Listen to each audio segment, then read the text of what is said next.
路上，先生失踪啊！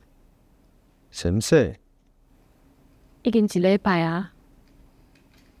迄天有2个穿中山装，还佫有早起的中国人讲，校长有考生要互伊。后来我看到头毛外口有一台乌头仔车，因甲带走了后，就无消无息啊。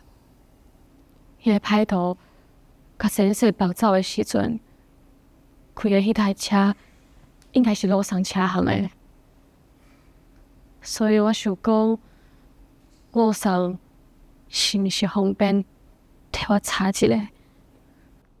我们台湾人呢，在战前是在中国人跟日本人的夹缝中求生存。我们车行所有的车呢，都被警备司令部征收去做公务车用。但是我可以想想办法。